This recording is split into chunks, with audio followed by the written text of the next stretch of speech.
Hello everyone, welcome back to My Hero Academia Podfic. Today I'll be continuing with the coffee shop hero. This will be part 7, chapter 7, A Coffee Shop Owner Goes to Hosu. Please, Nissan, I surrender. Stop, mercy. A childish giggle mixed with a whine in the early morning filled the Rainbow Village. Ha, but I'm the supervillain, the tickle guy. Mercy is not in my vocabulary, and after you've gone, all the citizens of Rainbow Village will bow before me. Now die, foolish hero. A voice distorted under an apron tied around the villain's head cackled as it went in for the killing blow, the feet. The villain prepared for victory. It was so close, just another step. Wait, Tickle Guy, I, Princess Unicorn, use my force fields to make you freeze, the newly named hero declared. Tickle Guy stopped midair. Good, now you are captured by my sparkle scarf of justice. Princess Unicorn wrapped the villain up in a scarf and started to celebrate. No! I have been defeated. Woe is me, vile hero. Fear not, citizens, for evil has been defeated. Clapping could be heard from behind Princess Unicorn, courtesy of the grateful citizens. Now, time for breakfast. And the scenario was broken. Princess Unicorn took off her mask and bath towel cape to become Airy Midoriya, picking up the citizens who became her regular plushies. All right, the muffins should be ready. Don't forget to wash your hands, Izuku called as he took off the apron mask and capture scarf. Out stepped Izuku Midoriya, who followed the off-key singing to the kitchen for food. Soon the sun was fully risen and the breakfast was done. Eri taking to coloring. Izuku balked at the time. We're running late, kid. Grab your backpack and let's go. But I haven't even colored the eyes yet, she pouted. Already shooting off to grab her backpack, Izuku had to drop off the Dekiru analysis before visiting his grandparents in their new retirement home. He never bothered to know them before and would rather let them die without ever meeting him. At the funeral, everyone was so numb and the pair so distraught that he avoided them despite the looks given. He let the lawyer act as the mediator, and oh, did Izuku wish he could do that once more. But they had answers, like which vigilante his mother was, seeing as there was literally 100 different vigilantes operating around the same time that she did. Unraveling it would take time, and time better spent taking the League out of commission. So he'd swallow his pride and ask. According to the diary, they knew about his mother's activities, but didn't disown her until she got pregnant, meaning they were valuable sources of information. Thankfully, Nezu's gracious pay allowed for the shop to close down for a day without real losses. Izuku refused to hire a full-time worker, at least not until he had to, but the extra financial cushion was a real nice change. At this rate, Eri could attend middle school and high school, specifically the all-female one just 2 train stops away. He couldn't let some punks try to woo his innocent sister after all. Done! Ready to go! Eri cheered, while Izuku would rather her stay near him. Having her interact with his mother's parents would be unwise. Thus, he'd be setting her up in a secure hotel room next to the retirement facility, complete with a makeshift security camera, a taser, a homemade during craft night, and a cell phone with everyone on speed dial. If anyone even looked at her door, he'd know. Eri, did you really need to pack that many plushies? Bulging out of the zippers were at least 10 animals and heroes. In fact, it was so crowded that Eri had her taser, disguised as a camera, around her neck, and the tablet that she had gotten for her birthday clasped in her hands. One could tell it belonged to his sister by the sheer volume of stickers that were on it. Well, at least she wouldn't lose anything. Never mind, let's get going. Remember what we talked about? He asked as they started walking towards the train. Stay in the room when you do your super secret adult stuff, and don't answer the door. And if someone tries to get in or hurt you, scream and press the panic button on my phone, then taser them in the no-no place. The last edition was Shota's doing, as the man thought it prudent to teach a child taser techniques. That earned the hobo hero a home-cooked meal. Correct, Princess Unicorn. On the train ride, mothers and grandparents cooed over the adorableness that was the Midoriya family, playing I Spy. Eri always picked a cloud that looked like her kangaroo plush, while Izuku seemed fond of birds or aircrafts. Sibling pairs spent the entire time laughing, not aware of the terrors the night would hold. Izuku sat across from the pair of imbeciles who disowned his mother, keeping the polite yet aloof air he'd been taught. Yuki and Rado Akatani looked a mixture of awkward and sheepish at his sudden appearance in their lives. Good, in Izuku's opinion, they deserved worse. His mother might have mended their relationship before she passed, but that didn't change their past actions. You've grown so much since the funeral. Yuki, his grandmother, managed. Her green hair was highlighted by runny streaks of white, accented by deep wrinkles and baggy skin. It hurt, seeing as the woman greatly resembled what he imagined his mother would look like. Even the signature ponytail he grew up with seeing was present. Yes, and into such a fine young man. That shop your mother left you has continued on. Rado, a stern-looking man of pure white hair and muscles, not completely degraded, asked. His tone was light, but held an edge. It is sustaining my family, was all Izuku said on the matter. The coffee in his hand tasted like ash, despite being his special brand brought as a gift. That's excellent. Yuki and I were hoping to have met you at the funeral. You and the girl. What's her name again? Eri. Yes, Eri-chan. Rado rubbed his chin and thought, I must say we're surprised you chose now of all times to visit, long after Inko died from overworking with that blasted heart condition.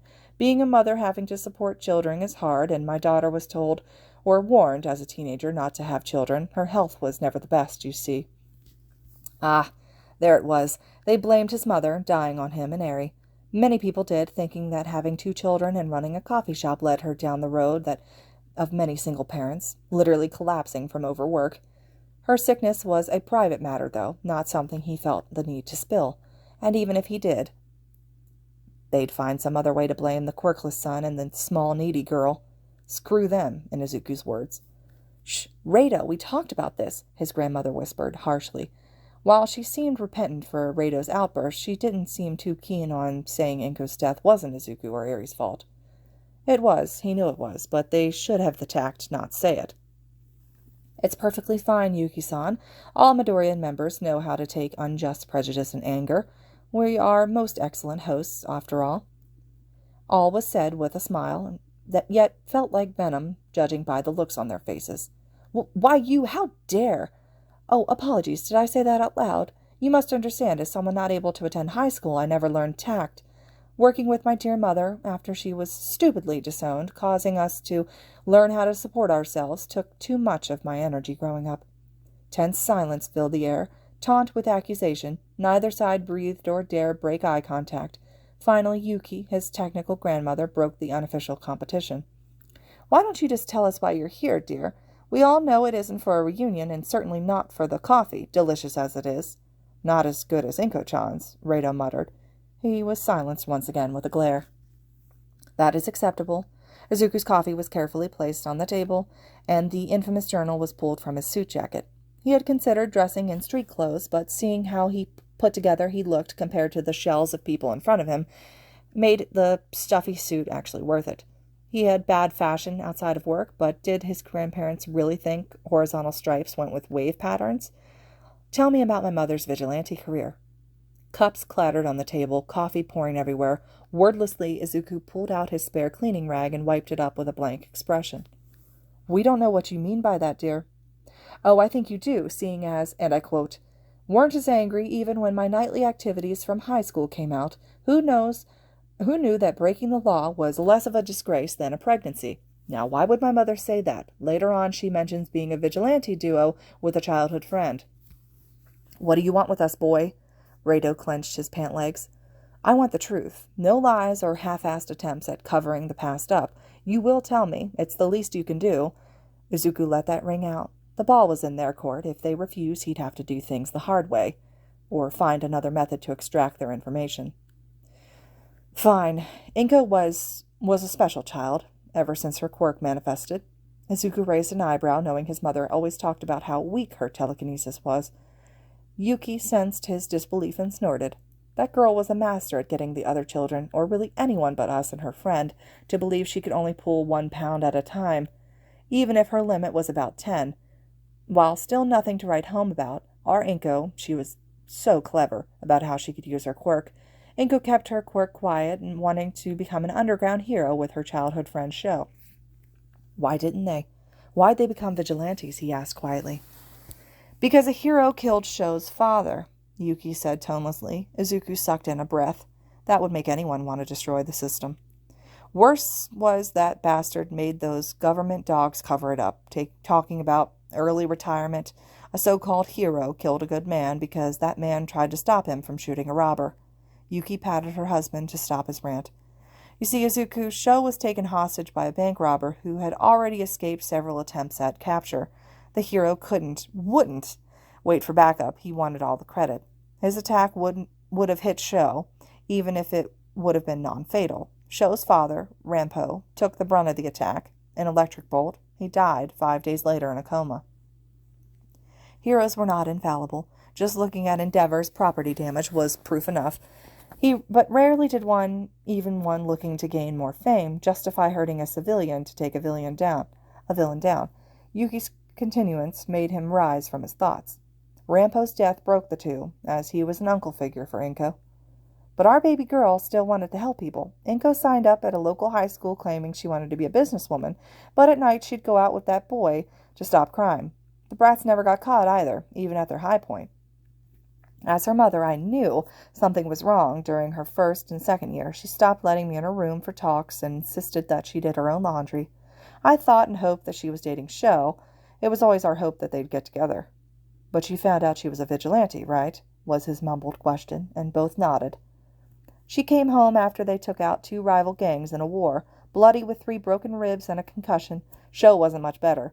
We patched them up and the truth came out. Our daughter and the boy who was our unofficial son were vigilantes I'd seen plastered on the news. Green Ripper and Void. Shit. She just had to be that vigilante, the genderless, emotionless fighter that would hide in the rafters and rip the hearts out of villain if they were truly irredeemable, or throw weapons at them and rip them harshly from the wounds, worsening the blood loss.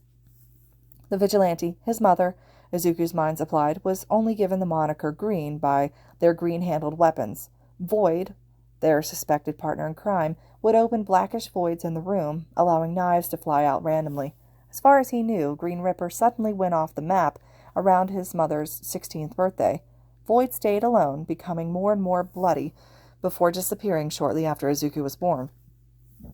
Even today, their case was famous, and Izuku remembers reading about them in his modern quirk history class. Yuki took the pause to get up from the couch and walk to the floorboard. She kicked her heels 3 times to release the mechanism.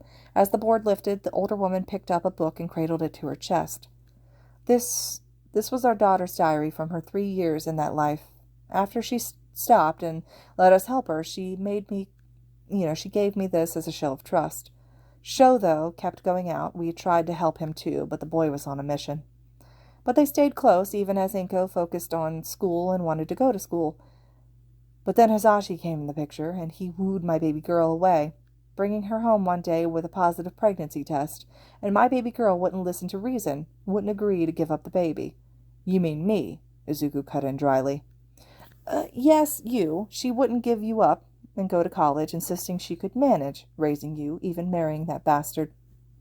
Sho tried to talk her out of it. He loved her like a man should, you see here, but Inko was always stubborn and for some reason wouldn't marry Sho. The boy said he'd stop being a vigilante for her. I don't know what made her refuse him, but I know it had something to do with you. Sho left and Rado cut off with a coughing fit from overexertion. We made a mistake, dear. Inko made us so disappointed, and in our rage we told her to leave and never come back, except if she gave you up. Izuku wanted to scream. He wanted to protest in outrage for his mother, mouth opened up, ready to flay them alive, and maybe drain their bank accounts, secretly out of spite. But then people who were his grandparents broke down crying. Mutterings of, "I'm sorry," and "we tried to find her," could be heard from the couch. All accusations had died in his throat. Yes, they did an unspeakable thing, thinking they could control their daughter, probably out of fear she'd become a vigilante again. And yes, they clearly thought something he had no control over, his birth, was the cause of all their problems. But they were a product of circumstances, bundles of bitterness bred from tragedy. Izuku couldn't bring himself to hate them. No, he pitied them with all his heart. I think I'll take my leave now. Thank you for the information in the journal. Good day. Izuku bowed and left the still sniffling pair. While ignoring his grandmother's feeble protests, he walked through the building, not remembering doing so. Outside the retirement facility, Izuku allowed a few tears to escape before turning his tablet to check on Eri. His little sister was sleeping on a hotel bed surrounded by stuffed animals, causing him to smile. Eri, you know not to leave your tablet on while you sleep, Izuku chortled with humor. Knowing she'd be out for a few hours, Izuku decided to make his delivery first and bring back dinner. They were planning on leaving in the morning, so tonight he'd allow them to watch My Little Pony Heroes reruns and let himself get centered. Don't think about Mom right now, Izuku. Wait until you're home, then you can unravel everything. With determination and numb emotions, the shop owner began his pre-planned route in the late afternoon run. Please don't... Dust covered the rooftop as Shigaraki disintegrated, an unlucky janitor assigned to water the plants on the edge. Honestly, the senseless bloodshed disgusted Kurogiri. Was this what he wanted, to let innocents be slaughtered just to further a goal? In his mid-20s, he would say yes. In his teenage years, he was a young man, hurting from his only parent being murdered and watching the perpetrator walk away with a cushy retirement. Sho would only kill villains, staying in righteous mindset that it was better to kill the bad guys before they caused more problems. Things started looking better when high school graduation grew near, with Inko's family supporting his decision to stay a vigilante. Then Inko broke his heart. Sho Kurogiri's other half, the woman he'd promised to stop being a vigilante that went after villains, refused to marry him or let him help raise her unborn child. Her reasoning? Sho had killed a civilian woman who tried protecting her husband, a notorious murderer. The woman was in the way, so Sho made her not a problem. Inko had been disgusted with him, as she should have been, saying he was becoming just like the bastard that made them vigilantes. But Sho Kurogiri, with his 18-year-old pride, insisted that it was necessary, that she could have been in on it too, that all those fleas deserved to pay. Inko called him a villain, said he could do better, and tossed him out her bedroom window while refusing to see him again in his rage. After that was a 10-year haze of taking care of his sensei, proclaiming that if you say I'm a villain, I'll be a villain, even if he kept tabs on his childhood friend regardless. By the time he realized Inko was right and regretted his life, it was already too late. Sho Kurogiri was too far in the dark to ever live to see the light again. Kurogiri, stop pacing out like an NPC. When are my Nomu going to be ready? The pale teen Kurogiri was somehow serving under was whining. They are going through final checks as we speak, Master Shigaraki, and should be ready by sundown. Good. Hosu will burn tonight with the screams of hero filth. God, how did he let himself fall this low? Even now, mustering a pity for the soon-to-be-dead citizens was hard. He really was heartless. 2 hours after his walkout, Izuku was running through the streets in determination. Fires suffocated the air around him, giant creatures, Nomu, he remembered, attacking the heroes and civilians alike. To Izuku, the apocalypse appeared to have come, judging by the destruction just 2 Nomu were causing. Make that 3, he mentally deadpanned after dodging a large rock thrown by a flying Nomu. He had to get back to Eri. Already he texted Shota and Nezu, getting permission to hunker down at a local agency's emergency bunker. A sidekick was going to meet him at a hotel to pick up Eri, who was thankfully still asleep and not near the attacks, for now at least. Along the way, Izuku fought his instincts to help every civilian who tripped or got caught in their car, but those instincts won out as he found himself opening multiple stuck doors before darting off once more. Okay, no more heroics, Izuku. The Nomu could turn at any moment, and you have to get to Eri. This is for my brother, arose from a nearby alley. Izuku intended to run past while sending a message to the local hero hotline, maybe 911, as he heard other responsibilities. But there was so much blood. Shinso and Kirishima's classmate, the Turbo Kid, Ida Tenya, struggled to stand up with blood pooling from his arm. His back was to Izuku, but the shop owner could tell the boy was on a warpath.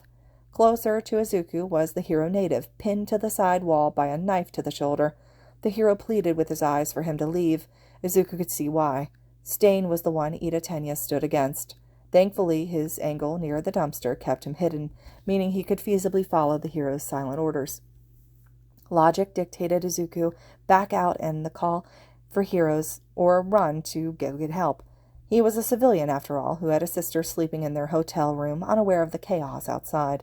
But he was a hero at heart, and heroes help those in need, even idiots out for revenge. Sending a text to Shota with an awkward, "Send help to my location, Stain killing your student and native," was probably less than tactful, but Izuku didn't care. He had a serial killer to stall. Meanwhile, a very done with life, Shota Aizawa resisted the urge to smash his phone in frustration after fulfilling Problem Child's suicidal request. Really, why did the idiot have to go on to Hosu, of all places, on the night of a terror and major villain attack? Honestly, if he wasn't on a train heading to the madness, after rushing the bus, leaving a horde of traumatized criminals and police, Shota would have bolted across the rooftops to scold Izuku himself. The hero knew he had to be rational, however, so instead he settled for calling in more heroes to keep Problem Child and his foolish student alive. Okay, this concludes Chapter 7 of The Coffee Shop Hero. I'll pick up with the next chapter as soon as possible. Hope you guys are still enjoying this one, and let me know any comments or reactions you have below. As always, thank you so much for listening.